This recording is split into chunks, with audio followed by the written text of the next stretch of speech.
Hola, ¿qué tal? Saludos, muy buenas y bienvenidos una vez más a Fútbol 360 Net Braining. Como digo yo siempre, no mi canal, sino vuestro canal. Bueno, pues hoy volvemos con con una sesión de fútbol retro. Esta vez siguiendo un poco con el especial 50 subs con Diego Maradona, con la biografía del extraterrestre. Bueno, para empezar con la biografía de Diego Maradona, vamos a empezar por sus comienzos. Nos vamos a ir hasta su época de niñez, hasta su dura vida en Villafiorito. Maradona sería miembro de una familia numerosa a la par que pobre, que vivía en el barrio más pobre de Buenos Aires. Villafiorito era un barrio de Buenos Aires muy comparable a África en la actualidad, es decir, era lo más pobre de lo pobre, donde se padecía de todo, el agua no era corriente, no era potabilizada tampoco. eh, Era un barrio de Buenos Aires con muy malas condiciones, Villafiorito. Eh, Él mismo decía que jugaba al fútbol para no tener que volver a Villafiorito. Os dejaré en comentarios de todas formas un enlace con el documental que le hace HBO a Maradona, que está subido a un canal de YouTube, en el que él mismo dice que él jugaba al fútbol para no tener que volver a Villafiorito, con el sueño de comprarles a sus padres una casa y que nadie tuviese que volver a Fiorito. Vale, ahora vamos con lo que nos importa, ahora vamos con su debut profesional en el mundo del fútbol. Diego debutaría profesionalmente un 20 de octubre de 1976, siendo la revelación de esa temporada y poniendo en alerta a los grandes de Europa. A los grandes de Europa y los de Sudamérica, porque de hecho, 5 temporadas después, en 1981, más concretamente en la segunda vuelta de aquella temporada, Maradona saldría cedido a Boca Juniors por 3,8 millones de euros. Claro, 3,8 millones de euros, ahora diríamos, pues ¿por qué poco? Pero 3,8 millones en aquella época era mucho dinero.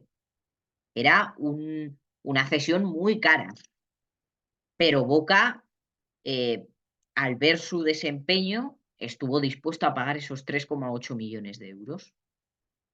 He dicho en los grandes de Europa, pero también en los grandes de Sudamérica, lo vuelvo a repetir. De hecho, Boca es el que paga 3,8 millones por él, que se podría decir que es una cesión récord. De todas formas, ahora vamos a ver que Diego Maradona durante su carrera solía protagonizar traspasos récord. Ahora lo vamos a ver un poco más detenidamente.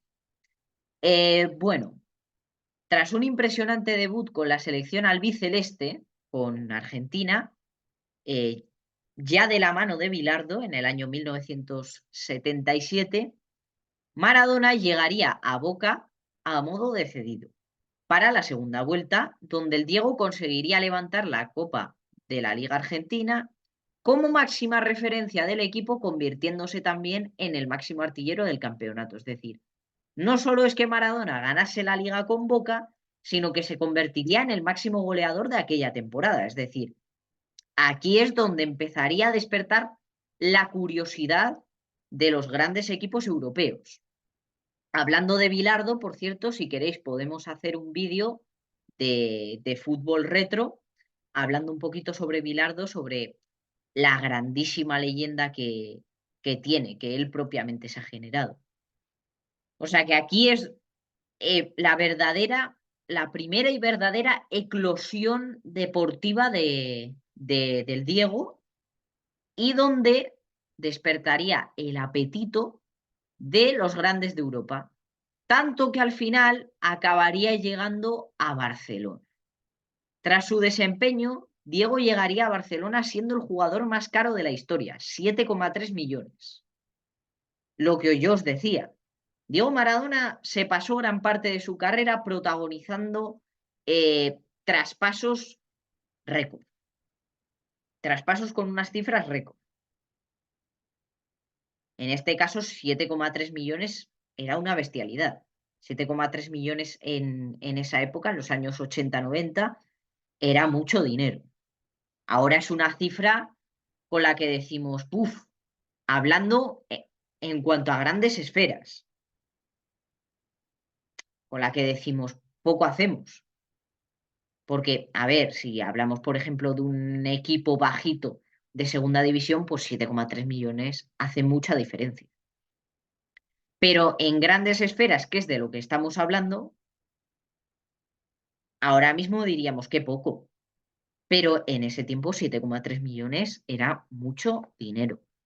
Como lo veis, será el traspaso más caro de la historia hasta ese momento. Y un contrato de 30 millones cuando los contratos normalmente en esa época estaban entre los 10 y los 20 millones. 20 millones el que más cobraba. Y en excepciones. Normalmente los contratos eran 10, 15 millones. Pues no, esta vez a Maradona no solo se le paga un traspaso récord de 7,3 millones, sino que se le ofrece un contrato de 30. Pero una lesión gravísima de tobillo taparía su paso por Barcelona, aunque con los culés conseguiría una Copa del Rey, una Supercopa de España y una Copa de la Liga. Vale, esta lesión de tobillo es muy concurrida y os voy a decir por qué esta lesión de tobillo es tan concurrida, porque Maradona, después de una entrada feísima por parte de un defensa del Athletic de Bilbao, pero feísima, feísima, o sea, de tacos por delante. Esto soy muy pesado, ya lo sé, pero también lo vais a poder ver en el documental. Digamos que tiene una lesión grave que mancha su paso por Barcelona, es decir, que nos priva de saber lo que hubiera sido de él en Barcelona si no hubiese tenido esa lesión. Y es tan concurrida porque luego, en la temporada siguiente, llegaría a la final de la Copa del Rey con el Barcelona y casualmente la final de la Copa del Rey sería contra el Athletic de Bilbao y Maradona, a modo de venganza, protagonizaría una batalla campal absolutamente bestial en el terreno de juego.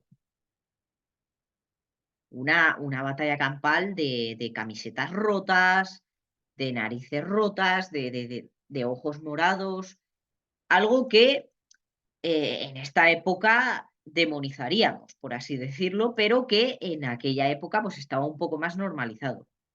A ver, entiéndaseme que la gente se horrorizaría en ese momento, pero no estaba tan mal visto como lo podría estar, por ejemplo, ahora. Diferencia de épocas, al final.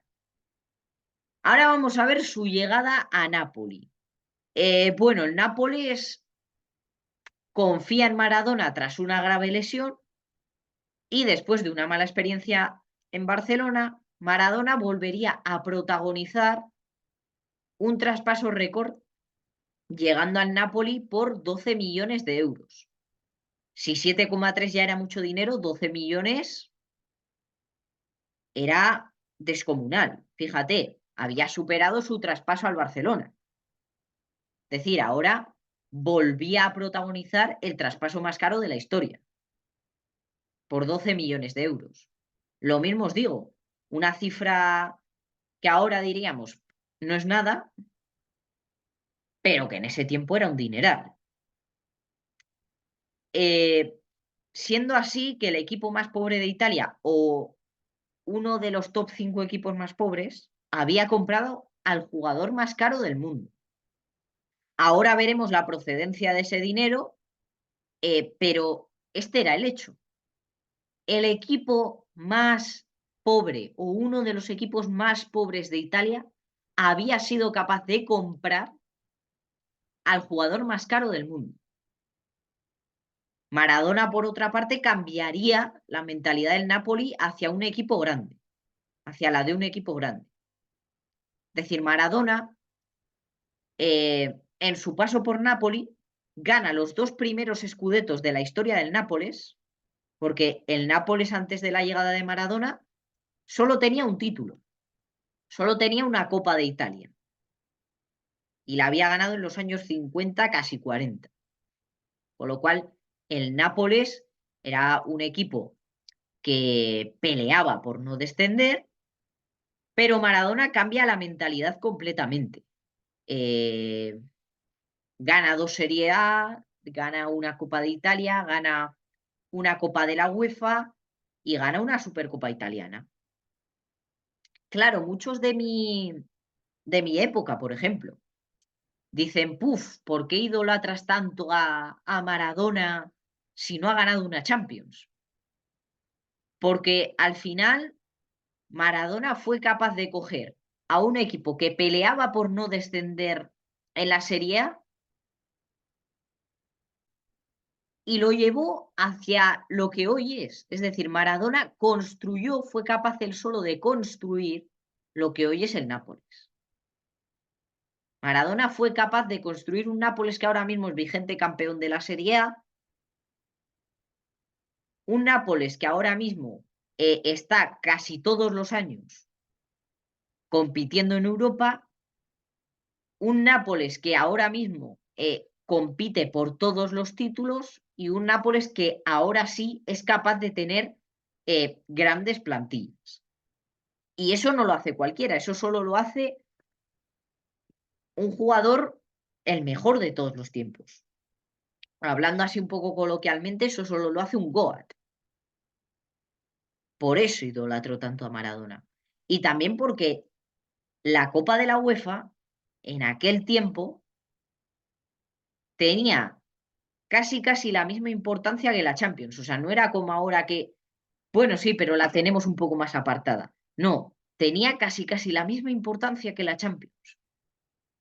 La misma competitividad, tenía todo. Entonces, pues es casi como si hubiese ganado una Champions. Vale.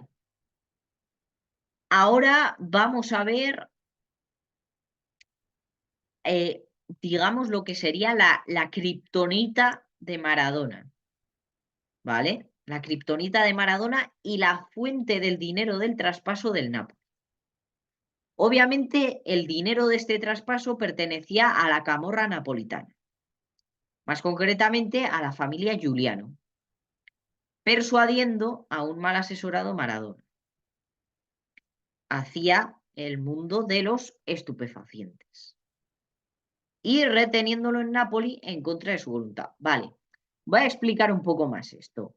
Era obvio que el dinero del traspaso de Maradona había salido de la camorra napolitana.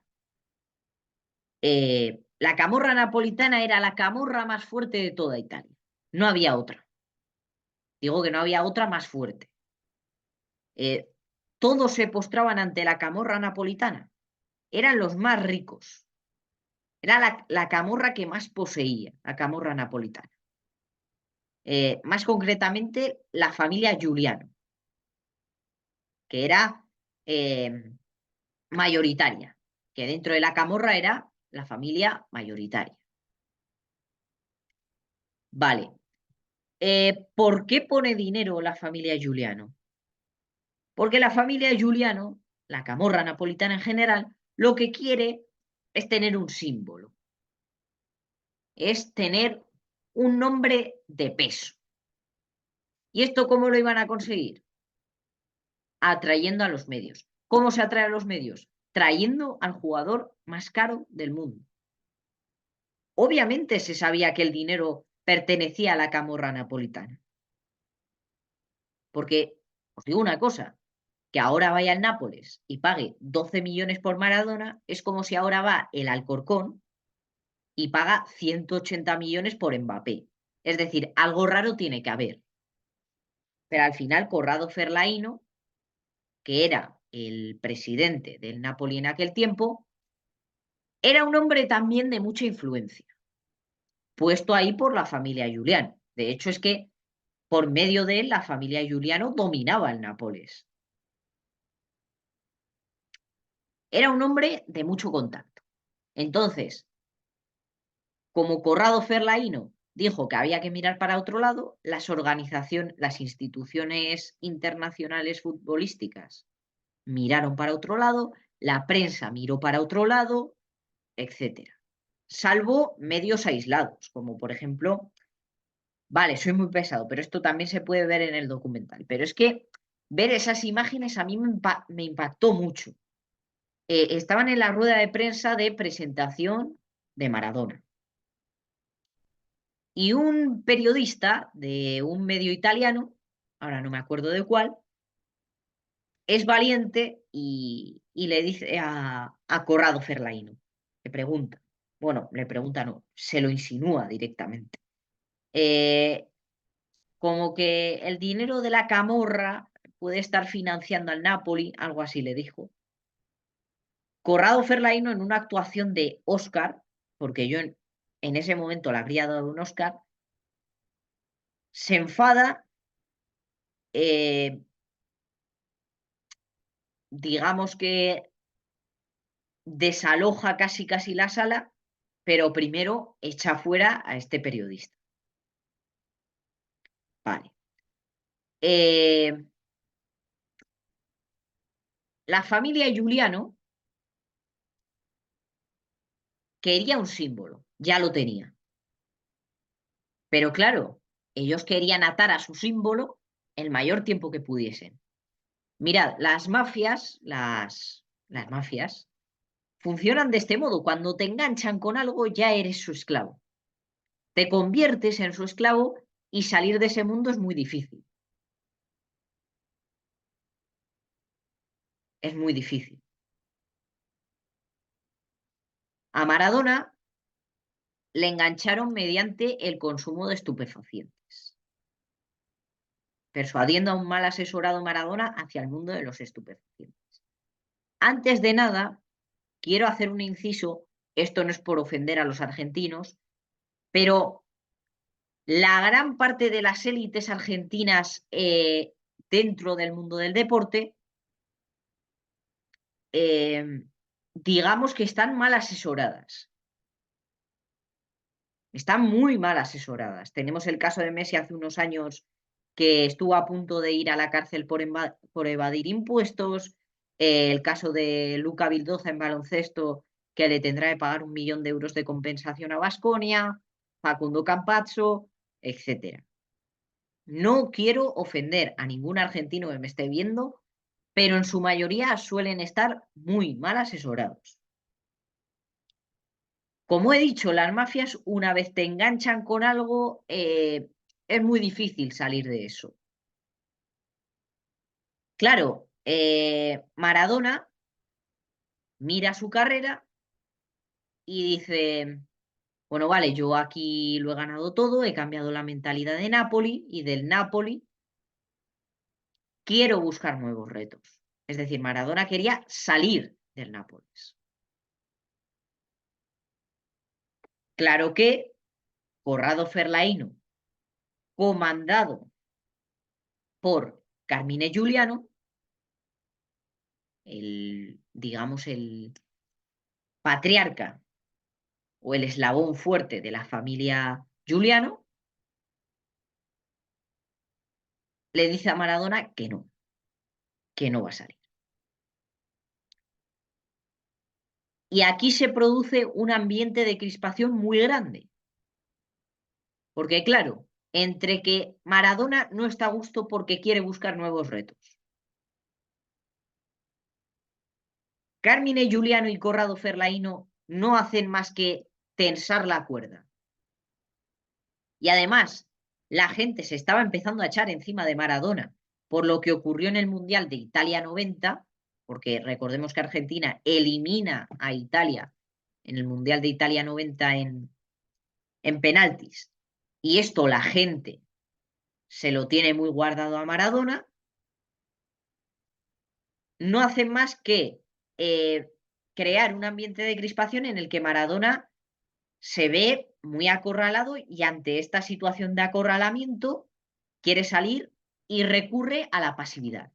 Es decir, dice, esto lo dice también en una de sus entrevistas, Corrado es mio capo eh, e ojo cuando él vole, que significa que Corrado es mi jefe, juego cuando él quiera. como insinuando que hasta que no le deje salir él, no va a volver a mover un dedo. Afortunadamente, o no, este flujo de tensión acabaría un 2 de abril, después de un partido del Napoli de Serie A, cuando Maradona va a pasar un control antidoping, pero da positivo. Entonces es sancionado durante una temporada sin jugar. En toda esta temporada, ¿qué ocurre? Que la que la camorra napolitana se cae porque Carmine Giuliano va a la cárcel. Según Maradona da positivo, se empiezan a intensificar las investigaciones y Carmine Giuliano va a la cárcel. Lo que da a Maradona, después de cumplir su sanción, alas para volver a España en busca de nuevos retos, más concretamente al Sevilla. En el Sevilla daría buen nivel, dio buen nivel, pero ya se veía una decaída de su talento. Primero de todo, por todo el revuelo que venía pasando, porque Maradona no conseguía estar al 100% concentrado, y es normal. Y segundo de todo, porque ya los años empezaban a pasar para todos. Y Maradona ya empezaba a tener una edad. Maradona, un año después, se va de Sevilla a buscar nuevos retos, sobre todo el de entrar en la convocatoria del Mundial de Estados Unidos 94, y vuelve a Argentina, más concretamente a Newell's Old Boys, donde da un nivel parecido al que dio en Sevilla y consigue entrar en la lista de Alfio Basile. Pero en el segundo partido ante Grecia vuelve a dar positivo en un antidoping y es sancionado otra vez durante un año sin jugar. Después de ese año, en 1995, Diego vuelve a Boca con la intención de retirarse allí, donde tuvo un rol básicamente pues, de dar ejemplo a los jóvenes. Aunque en 1996 tanto Diego Maradona como Boca deciden distanciarse un poco y rompen su contrato. Hasta el año siguiente, en 1997, donde Maradona vuelve al club Xeneize, a Boca, donde finalmente en el mismo año 97 se retiraría. Aquí que vemos, con el caso de Maradona, vemos a un verdadero Goat, a un verdadero fuera de serie, a un extraterrestre,